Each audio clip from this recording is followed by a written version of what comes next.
আরে আরে তাড়াতাড়ি চল, এই নাপলা উঠি, তাড়াতাড়ি চল চল চল, পা চালিয়ে চল। যাচ্ছি তো, এর থেকে বেশি দূরে আমি ছুটতে পারি না। তার বলতে হবে না পুটি, আজ অনেক দেরি হয়ে গেছে। পাঠশালায় পণ্ডিত মশাই এতক্ষণে নিশ্চয় পড়ানো শুরু করে দিয়েছেন। চল চল। তোমরা সবাই পড়া মুখস্থ করে এসেছো তো? পণ্ডিত মশাই। বেশ বেশ। কি তোরা তিনজন এতক্ষণ ছিলিস কোথায়? এত দেরি করে কেউ পাঠশালায় আসে নাকি? ক্ষমা করে দেন পণ্ডিত মশাই, আর এমন হবে না। যেমন দাদু তার তেমন নাতি নাতনি। দাদু রাত সবাই দেরি করে আসে আর নাতি নাতনিরা পাঠশালায়। না না না না, আমি তোদের আর ছাড়বো না। তোদের আজ কান ধরে পাঠশালার বাইরে দাঁড়াতে হবে, এটাই তোদের শাস্তি। ধুর, দেখেছিস পুটি, আর তোর জন্য কত দেরি হয়ে গেল। আমি কি করব? ন্যাপলাই তো আসতে দেরি করছিল। তোরা কি এত ফিসফিস করছিস শুনি? কিছু নয় পণ্ডিত মশাই, আমাদের আর ছেড়ে দিন না। এমন ভুল আর কোনোদিনও করবো না, সত্যি বলছি। ও, এটা মামা বাড়ি পেয়েছিস নাকি যে যখন খুশি আসবি যখন খুশি যাবি? এখানে আমি যা বলবো তাই হবে। শোন সবাই, আগামী মাস থেকে আমি আর তোদের বিনা পয়সায় পড়াতে পারবো না। তোরা যদি আমার কাছে পড়াশোনা করতে চাস তাহলে মাসে 10 পয়সা করে বেতন দিতে হবে।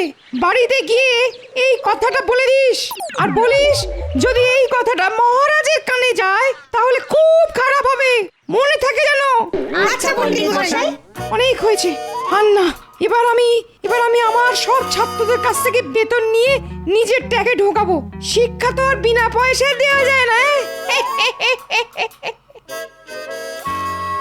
আই, বাড়িতে গিয়ে কি বলবি? পণ্ডিত মশাই যেটা বলেছেন সেটাই বলবো, না হলে পণ্ডিত মশাই আমাদের আর পড়াবেন না বলেছেন। কিন্তু মহারাজ তো আমাদের পড়াশোনার জন্য অবৈতনিক পাঠশালা খুলে দিয়েছিলেন, তাহলে পণ্ডিত মশাই বেতন চাইলেন কেন? ও সব বড়দের ব্যাপার রে পুটি, নাক গলাস না, নাকটাই লম্বা হয়ে যাবে। এই তোরা হাসছিস কেন রে? নাক লম্বা হয়ে গেলে তোকে কেমন দেখতে লাগবে সেটাই চিন্তা করছিলাম। আমরা চললাম না পুটি। বিকেলে আমরা গোপাল দাদুর বাড়িতে যাব ভূতের গল্প শুনতে। এবার পুচকাকে বলে দিস।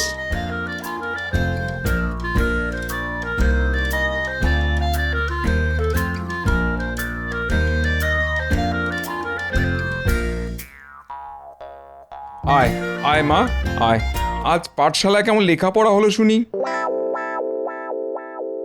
কি হলো পুঁটি?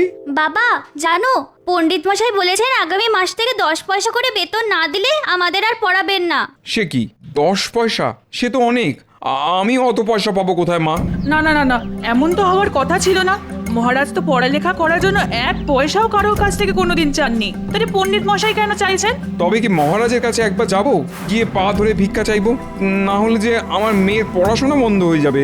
না না না না, তুমি মহারাজের কাছে একদম যাবে না বাবা। পণ্ডিত মশাই বলে দিয়েছেন এই খবর যেন মহারাজের কানে না যায়। তবে এবার কি হবে গো? আমি বলি কি, তুমি একবার গোপাল দাদার কাছে যাও। এই বিপদের দিনে গোপাল দাদা আমাদের একমাত্র বাঁচাতে পারে। ঠিক বলেছো তুমি, আমি এক্ষুনি যাচ্ছি গোপাল দাদার কাছে।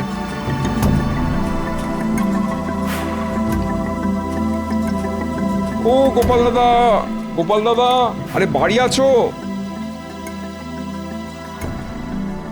মানুষটা গেল কোথায়? এদিকে ঘরের দরজা যে খোলা, নিশ্চয়ই ভেতরে আছে। যাই একবার ভেতরে ঢুকে দেখি।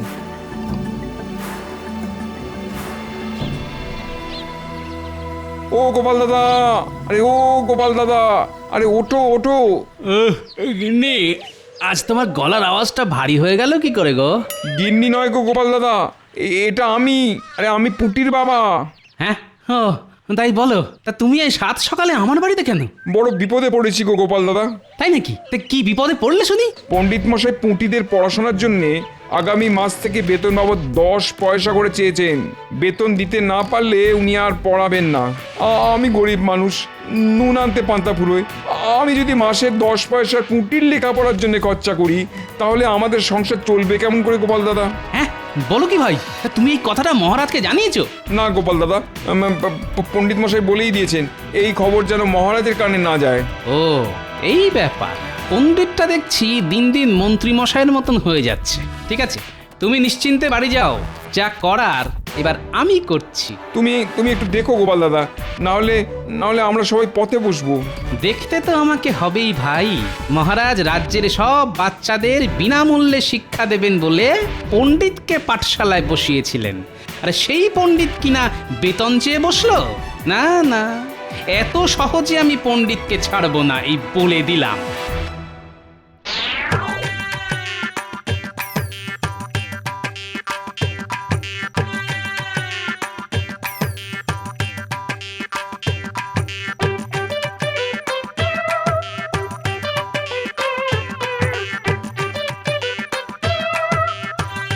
কি ব্যাপার, আজ রাজসভা এত ফাঁকা ফাঁকা লাগছে কেন? লাগবেই তো মহারাজ, আজ গোপাল আসেনি তো। ঠিক বলেছ, অমন পাহাড়ের মতো চেহারা নিয়ে গোপাল আমার সামনে বসে না থাকলে কি যেন একটা নেই নেই বলে মনে হয় আমার। আর নেই মনে হবে না মহারাজ, গোপাল এসে গেছে, আর পাহাড়ের মতো চেহারা নিয়ে বসেও পড়েছে। গোপাল, তুমি অনেক দিন বাঁচবে। একটু আগে তোমাকে নিয়েই কথা হচ্ছিল, আর ঠিক তখনই তুমি ঢুকলে। এটাই একটা সমস্যা, আমি ঠিক সময় মতো সব জায়গায় পৌঁছে যাই আর সব জেনে ফেলি। কিছুটা অলৌকিক হলেও এটাই সত্যি। এমন কেন বলছো গোপাল? হ্যাঁ, তুমি আবার কি জানতে পারলে? অনেক কিছু জানতে পেরেছি রাজবৈদ্য। এই যে আমাদের পণ্ডিত মশাই, উনি নাকি আজ পাঠশালার ছাত্রদের কাছ থেকে প্রত্যেক মাসে বেতন বাবদ 10 পয়সা করে চেয়েছেন। কি পণ্ডিত? যেটা ভয় পাচ্ছিলাম সেটাই হলো। আগে গোপাল ভুল জানে মহারাজ, আমি এসব কিছুই চাইনি। লুকিয়ে লাভ হবে না পণ্ডিত, পুঁটি বাড়িতে এসে পুরোটা বলে দিয়েছে, আর পুঁটির বাবা আমাকে এসে সব বলে গেছে। পণ্ডিত, আমি তোমাকে পাঠশালায় বসিয়েছি ছাত্রদের শিক্ষা দেওয়ার জন্য, তার বদলে আমি তোমাকে মাস গেলে বেতন দিই। তোমার এত বড় সাহস হয় কি করে যে তুমি ছাত্রদের কাছ থেকে মাসে 10 পয়সা বেতন হিসাবে চাও? মহারাজ, এটা আমার বিরুদ্ধে একটা চক্রান্ত। আজ গোপালের 3 নাতি নাতনি দেরি করে পাঠশালায় এসেছিল, তাই আমি ওদের কান ধরে দাঁড় করিয়ে রেখেছিলাম। ওরা সেটারই বদলা নিচ্ছে মহারাজ, আমি নির্দোষ। গোপালের নাতি নাতনিগুলো গোপালের মতোই ধরিবাজ মহারাজ। একবার তো গুলতি দিয়ে মেরে আমার মাথায় আলু বসিয়ে দিয়েছিল। বেশ, আমি দুজনের কথাই শুনবো এবং সত্যি মিথ্যে নিজে যাচাই করে দেখব। কোথায় চললেন মহারাজ? আমি নিজে ছাত্রছাত্রীদের বাড়িতে বাড়িতে যাব, গিয়ে তাদের সঙ্গে কথা বলবো। পণ্ডিত, গোপাল, তোমরাও আমার সাথে চলো। চলুন মহারাজ, এবার দুধ আর জল আলাদা হয়ে যাবে।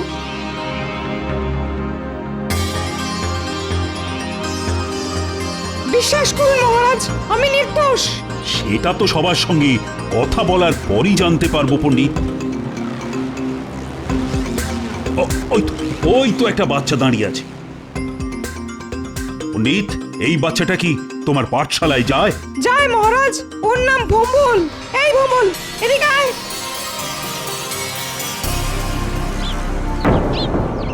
তুমি আজ পাঠশালায় পড়াশুনো করতে গিয়েছিলে? গেছিলাম মহারাজ। বেশ বেশ, তা পণ্ডিত মশাই কি তোমাদের কাছ থেকে বেতন বাবদ 10 পয়সা চেয়েছেন? না মহারাজ। দেখলেন মহারাজ, আমি বলেছিলাম না গোপাল মিথ্যে কথা বলেছে। হ্যাঁ, এসব কি হচ্ছে? ওই তো আরেকটি ছেলে যাচ্ছে। পণ্ডিত, ওকেও ডাকো। এই বলরাম, এদিকে শোন। প্রণাম পণ্ডিত মশাই। প্রণাম মহারাজ। আচ্ছা বলরাম, তুমি আমাকে সত্যি করে বলো তো, আজ পাঠশালায় পণ্ডিত মশাই তোমাদের কাছ থেকে বেতন বাবদ 10 পয়সা করে চেয়েছেন? না মহারাজ, পণ্ডিত মশাই খুব ভালো, আমাদের খুব ভালোবাসেন। বেশ বেশ, এবার তোমরা যাও যাও। গোপাল, যেমন তুমি তেমন তোমার নাতি নাতনিরা। উফ, আমাকে জ্বালিয়ে খেলে তোমরা। গোপাল, আর কোনোদিনও আমার পেছনে লাগতে এসো নাই বলে দিলাম, না হলে তার ফল কিন্তু খুব খারাপ হবে। না না, পুঁটি মিথ্যে কথা বলবে না, এই ব্যাপারে আমার বিশ্বাস আছে। আর আপনি যে ওই বাচ্চাটার দিকে তাকিয়ে ঘাড় নেড়েছেন সেটাও আমি দেখেছি। ঠিক আছে, আমিও দেখে নেব আপনি কতদিন নিজের দোষ ঢেকে রাখতে পারেন। সত্যি একদিন সামনে আসবেই, আর সেটা আনবে এই গোপাল ভাঁড়। গোপালটা দেখছি এত সহজে থামবে না। দাঁড়াও গোপাল, তোমাকে দেখাচ্ছি মজা। ওই তো গোপাল দাদু এসে গেছে।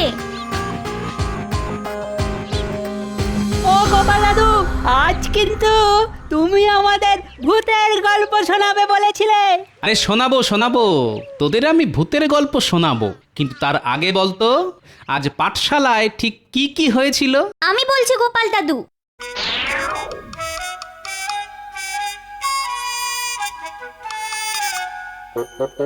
আর পণ্ডিত মশাই আজ আমাদের কি বলেছে জানো? কি বলেছে রে? বলেছে যেমন দাদু তার তেমনি নাতি নাতনি। দাদু রাত সবাই দেরি করে যায় আর নাতি নাতনিরাও পাঠশালায় দেরি করে আসে। কি এত বড় কথা?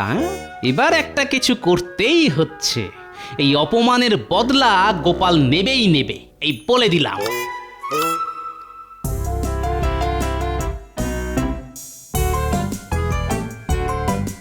আমিও গোপালকে ছাড়বো না, কিছুতেই না। বেটার লম্বা নাক আমি ভোঁতা করেই ছাড়বো। গোপালের কলা গাছে মোচা ধরেছে, আজ রাতে আমি ওটাকে হাত সাফাই করব, কিন্তু একা একা কিছু করা যাবে না। আছে আছে, ভোম্বল আর বলরাম তো আছে, ওদের আমি আমার দলে টেনে নেবো। ওদের বেতন লাগবে না শুনলে ওরা আমাকে আমার কাজে সাহায্য করবে।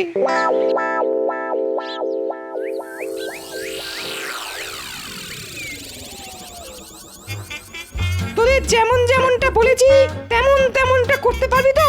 পারবো পণ্ডিত মশাই। মনে রাখিস, আমার হয়ে সব কাজ করে দিলে তোদের আর মাস গেলে 10 পয়সা করে বেতন দিতে হবে না। নে এবার যা, চুপি চুপি গিয়ে কলা গাছ থেকে মোচাটা পেরে আনতো।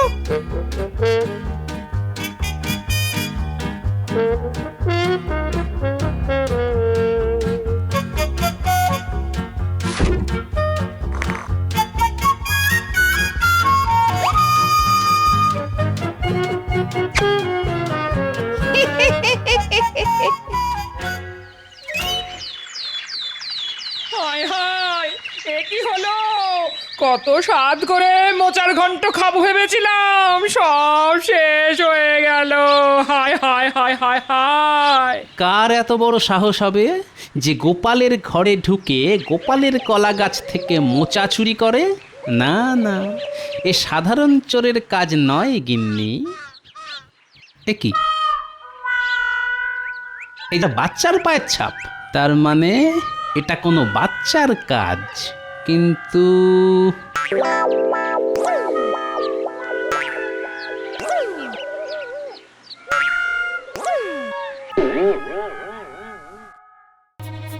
এবার আমাদের কি করতে হবে পণ্ডিত মশাই? চল না চল, গেলেই দেখতে পাবি। দুপুরবেলা খেয়ে দিয়ে গোপাল ঘুমায়, আমাদের শুধু গোপালকে ঘুম থেকে তুলতে হবে। কিভাবে তুলবো পণ্ডিত মশাই? এইভাবে।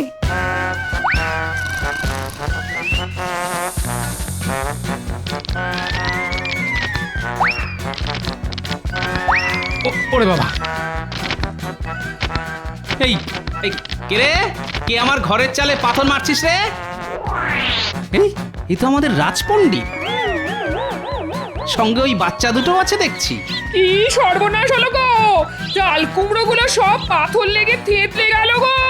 হায় হায় হায় হায় হায়। গিনি গিনি, আর কান্নাকাটি করে লাভ নেই, অনেক সহ্য করেছি, আর নয়, এবার কিছু একটা করতেই হবে। হ্যাঁ, কোথায় চললে শুনিয়ে? বদলা নিতে।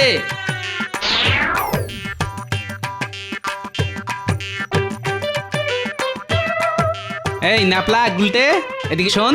বলো গোপাল দাদু। চল আমার সঙ্গে, কাজ আছে। কোথায় যাবো গোপাল দাদু? কালি মেখে ভূত সাজতে। তোরা ভূতের গল্প শুনবি বলছিলি না?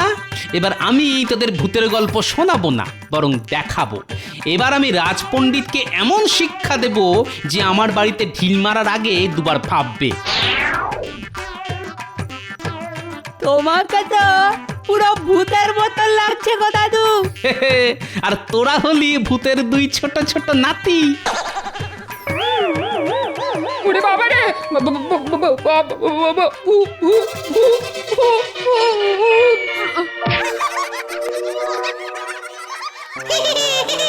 দিদা আমাদের চিনতে পারেনি। এবার জমবে খেলা, চল।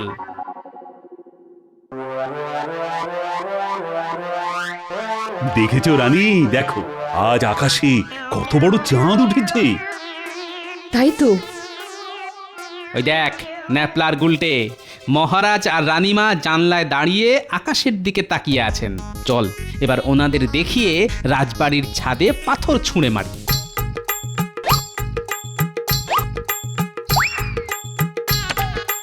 কে কে ওখানে?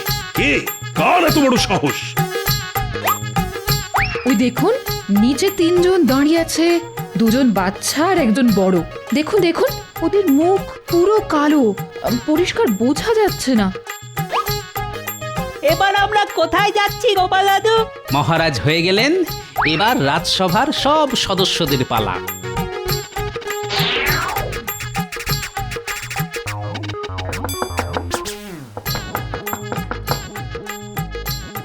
কে কে আপনারা? আমরা কালো মানুষ। কালো মানুষ? সে আবার কি? কি চান আপনারা? দেখাচ্ছি কি চাই। তবে রে, জামা কাপড় সব ভিজিয়ে দিল। একবার যদি ধরতে পারি না।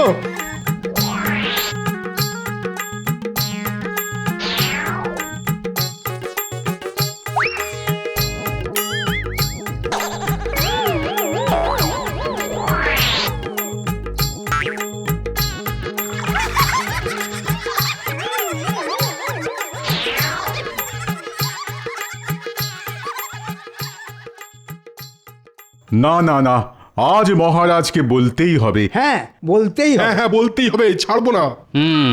কাল রাতের ওষুধে বেশ ভালোই কাজ হয়েছে দেখছি। এবার শুধু আজ রাতের অপেক্ষা।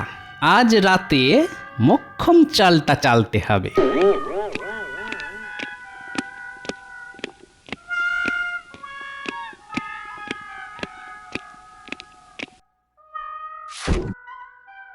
মহারাজ, কৃষ্ণনগরে কালো মানুষ ঢুকেছে। হ্যাঁ মহারাজ, কাল কালো মানুষ আমার ঘরে ঢুকে সব ওষুধ আমার মাথায় ঢেলে দিয়ে গেছে।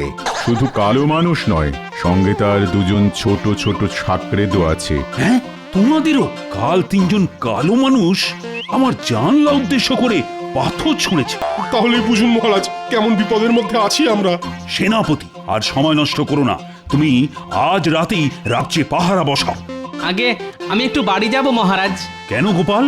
কালো মানুষ এখনো পর্যন্ত আমার কোনো ক্ষতি করেনি, কিন্তু মন বলছে এবার করবে। আর আমার ঘরে আপনার দেওয়া অনেক মোহর আছে, তাই বাড়ি গিয়ে ওগুলো আমি এক জায়গায় করে কাল ভোরে সব আপনার কাছে দিয়ে যাব মহারাজ। যতদিন না কালো মানুষ ধরা পড়ছে, ওগুলো দয়া করে আপনার কাছে রেখে দিলে খুব উপকার হয়। আচ্ছা আচ্ছা, সেই ভালো সেই ভালো।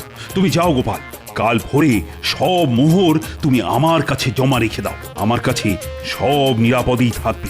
ধন্যবাদ মহারাজ, আমি চলি।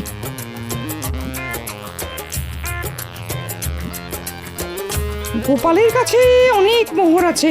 না না, এই সুযোগ ছাড়া যাবে না। মহারাজের কাছে জমা দেওয়ার আগেই আমি আজ রাতে সব মোহর গোপালের ঘর থেকে চুরি করব। এবার গোপাল মোহর হারানোর শোকে পাগল হয়ে যাবে।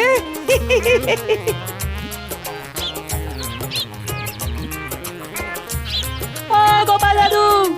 ও তোরা এসে গেছিস, ভালো করেছিস। শোন, আজ রাতে আরেকটা ছোট্ট কাজ আছে। রাতে কুলতি নিয়ে আমার বাড়িতে চলে আসিস। কি কাজ সেটা তো বলো। বলছি শোন।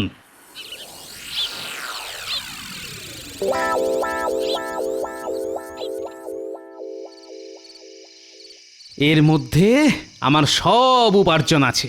এগুলো কাল ভোরে মহারাজের হাতে তুলে দিতে পারলেই আমি নিশ্চিন্ত। ব্যাস। গোপাল শুয়ে পড়েছে আর দরজা খোলা আছে। গোপাল বন্ধ করে শুতে ভুলে গেছে।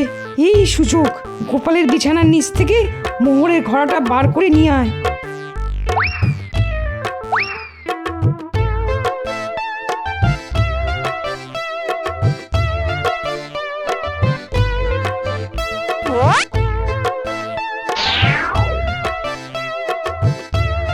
যা যা, নিয়ে যা নিয়ে যা। ওর ভেতরে এমন জিনিস আছে যেটা একবার তোদের গায়ে পড়লে আর সহজে উঠবে না। সব মোহর আমার।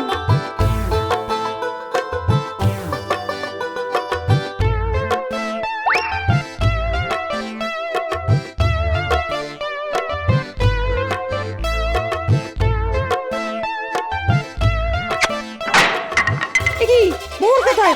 এই যে আলকাতরা। ওই তো কালো মানুষ আর সঙ্গে দুজন সাগ্রেদও আছে। ধর ধর ওদের।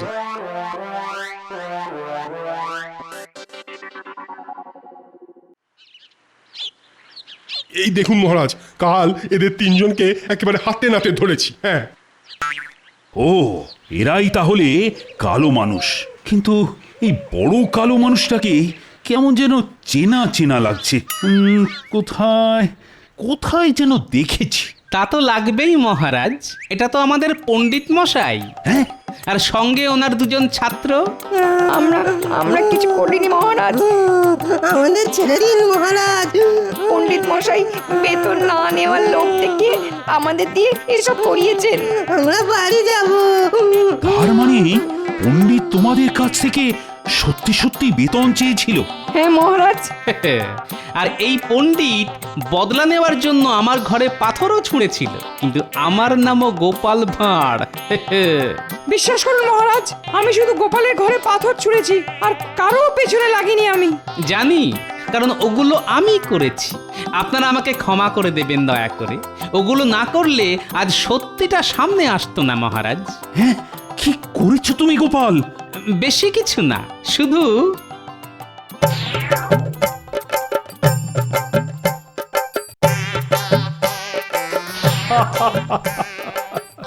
সাবাস সাবাস গোপাল সাবাস। তুমি না থাকলে যে আজ চাপের মুখে এরা শিকারই করতো না। সত্যিটা কি? আমাকে ক্ষমা করে দিন মহারাজ, আর এমন ভুল হবে না। প্রহরী, বাচ্চা দুটোকে এক্ষুনি ছেড়ে দাও, আর আমাকে একটা চাবুক দাও। আমি পণ্ডিতকে বেতন বাবদ 100 চাবুক দিতে চাই।